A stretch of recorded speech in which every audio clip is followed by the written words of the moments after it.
BC కుల జనగణన జరగాలి. 4వది క్రిమి లేయర్ ఎత్తేయాలి. మా 5వది ఆంధ్రప్రదేశ్లో కూడా తెలంగాణ లాగా మనకు కూడా మా బీసీ కుల జనగణన మన రాష్ట్రంలో కూడా చేయాలి. 6వది ఏంటంటే ఈ రాష్ట్రంలో స్థానిక సంస్థలలో కూడా 42% మనకు రిజర్వేషన్ కల్పించాలి. 7వది ఏంటంటే చట్టసభలలో బీసీలకు రిజర్వేషన్ రావాలి. కాబట్టి ఈ అంశాల మీద మేధావులుగా మనము మాట్లాడాలా. ఎందుకంటే పేదలు ఈరోజు ఈ రాష్ట్రంలో కానీ ఈ దేశంలో కానీ అత్యంత పేదరికం ఎక్కడుందంటే బీసీలలో ఉంది. ఈరోజు అనేక మంది బీసీ కులాలు అడుక్కుంటున్నారు.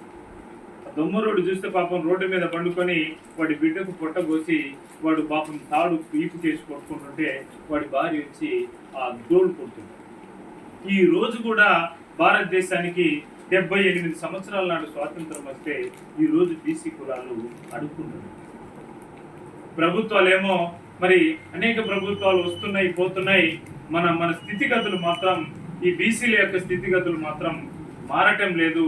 మరి మేధావులుగా మరి ఉద్యోగస్తులుగా ఉపాధ్యాయులుగా మేధా వర్గంగా మనం మాత్రం ఈ సమస్యలను మనము పోరాటాలు చేసి రోడ్డు మీద పడకపోయినా రోడ్డు మీద పడే వాళ్ళను ముందుకు తీసుకొచ్చి మన మేధావితనంతో మన ఆలోచన విధానంతో మన జ్ఞానంతో ఈ సమాజాన్ని మరి బీసీ సమాజాన్ని మేల్కొల్పే విధంగా మనం అందరము కలిసికట్టుగా పనిచేసి దీన్ని ముందుకు తీసుకెళ్లాలని మీ అందరికీ నేను